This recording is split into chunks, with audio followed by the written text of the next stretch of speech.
उद्धव ठाकरे आम्हाला नकोय.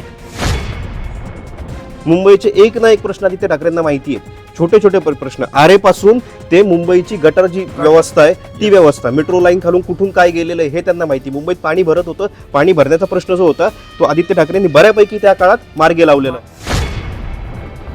मग राज ठाकरेंनी आपल्यासाठी जागा का नाही मागून घेतल्या? ग्राउंडवर पोहोचण्याचा जो तत्परता आहे ना ती कुठली नेते दाखवत नाही, ते मनसेचे नेते आणि कार्यकर्ते दाखवतात. उत्तर प्रदेशमध्ये मी जर राहायला आलो आणि जर मी हिंदी बोललो नाही, मी फक्त मराठीत बोलत राहिलो, चालेल का तुला? चालेल ना, काय हरकत नाही. नाही चालणार, अरे नाही चालणार, बाबू, नाही माझं काय चालणार, म्हणणं नाही आहे, चालणार. तुम्ही हे नाही खूप चालणार, हे एकच अरे मुद्दा आहे का? हेच- हे एकच नाही, मुद्दा आहे का?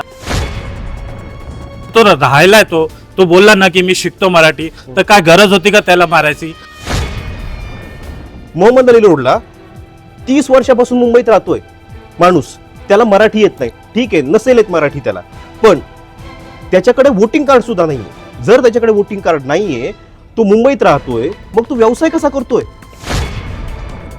मराठी अमराठी मुद्दा हा सोशल मीडिया असू दे किंवा राज ठाकरेंच्या भाषणातून असू दे, तो खूप चर्चेत आलेला आहे आणि तो भावनिक मुद्दा आहे. महाराष्ट्रात मराठी हवी हा मुद्दा आहे, म्हणून तो खूप जास्त चर्चेत आहे. आणि नुसतं मराठी तुम्ही किती वर्ष करणार? विकास पण मुद्दा आहे ना. जसं आता तुम्ही मगाशी बोलत होता की अनेक ठिकाणी टॉयलेटचा इश्यू आहे, मग एवढे वर्ष कोणाची सत्ता आहे, मग का नाही झाला विकास? मराठीच आहे ना, आम्ही थोडी नाही बोलतो, पण मराठी बोलत का नाही? मनसे किंवा म्हणा किंवा शिवसेनेचे उद्धव ठाकरे म्हणा की हे तेवढ्या जोमाने उतरतच नाही मैदानात.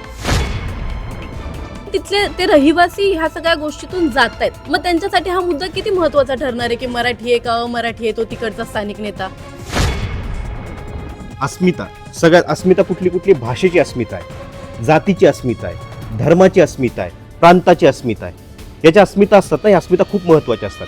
ज्यावेळेस आपण विकास करतो ना, विकासासोबत आपल्याला आपल्या जुन्या पूर्वजांची पावलं घेऊन पुढे चालायची असतात. मी जर माझी मराठी सोडली ना, तर माझ्या बापजाद्यांनी जेवढं काही केलेलं आहे तेवढं मी गमावलंय. समजा एक म्हातारी आजी मेली, तर ती तिच्यासोबत 10 लाख शब्द घेऊन मरते त्या भाषेतले, तर त्यावेळेस ती भाषा जगवणं महत्त्वाचं असतं.